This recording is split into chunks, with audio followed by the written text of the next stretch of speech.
Next topic है हमारे पास difference between direct tax and indirect tax. अब डायरेक्ट टैक्स और इनडायरेक्ट टैक्स में क्या डिफरेंस है। अब शिफ्ट ऑफ बर्डन, अब आपको पता है कि जो डायरेक्ट टैक्स है, जिस पर्सन के ऊपर टैक्स लगाया उसी को ही टैक्स पे करना पड़ेगा, तो हम इसका जो टैक्स का बर्डन है किसी और पर्सन पे शिफ्ट नहीं कर सकते। जैसे कि इनकम टैक्स लगा तो वो पर्सन किसी और पर्सन को ये नहीं कह सकता कि तू मेरे इनकम का टैक्स भर दे, वो उसको ही भरना पड़ेगा। The burden of a direct tax can not be shifted. तो इसमें क्या है, इम्पैक्ट किसके ऊपर पड़ेगा, सेम पर्सन के ऊपर। लेकिन इसमें क्या है कि जो बर्डन है इनडायरेक्ट टैक्स का, अब इनडायरेक्ट टैक्स भी क्या होता है कि लगता तो किसी और पे है लेकिन पे कोई और करता है।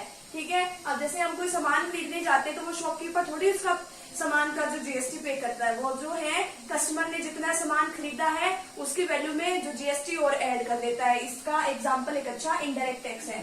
तो इसमें क्या है, बर्डन जो इनडायरेक्ट टैक्स का वो उसको शिफ्ट किया जा सकता है। ठीक है, अब आगे क्या है, इम्पैक्ट। अब इम्पैक्ट में क्या है कि जो डायरेक्ट टैक्सेस है वो किसके ऊपर लगाया जाता है, इंडिविजुअल एंड कंपनीज के ऊपर लगाया जाता है। और इसमें क्या है कि जो इनडायरेक्ट टैक्सेस है वो किसके ऊपर लगाए जाते हैं, गुड्स और सर्विसेज के ऊपर ही लगाया जाता है।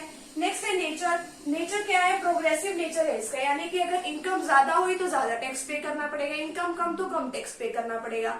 यानी कि जो रिच पर्सन है उसके ऊपर जो है उनको ज्यादा पेमेंट करनी पड़ती है और जो पुअर पर्सन है उनको कम पेमेंट करनी पड़ती है। अब इसमें क्या है, इसमें कैसा नेचर है, प्रोपोर्शनल। और इसका जो इफेक्ट है वो ज्यादा किसके ऊपर पड़ता है, कि गरीबों के ऊपर ज्यादा पड़ता है। अगर मान लो कोई गरीब लोग जो है अब जो भी सामान खरीदने चले जाए या जो भी सर्विस लेना चाहे वो, तो उनको जो है सेम टैक्स पे करना पड़ता है। अब इतना अमीरों पर तो उनको कोई इफेक्ट पड़ता ही नहीं, लेकिन गरीबों के लिए तो वो टैक्स पे करना जो है मुश्किल हो जाता है। तो ये प्रोपोर्शनल नेचर है, इसका इफेक्ट गरीबों पर ज्यादा पड़ता है।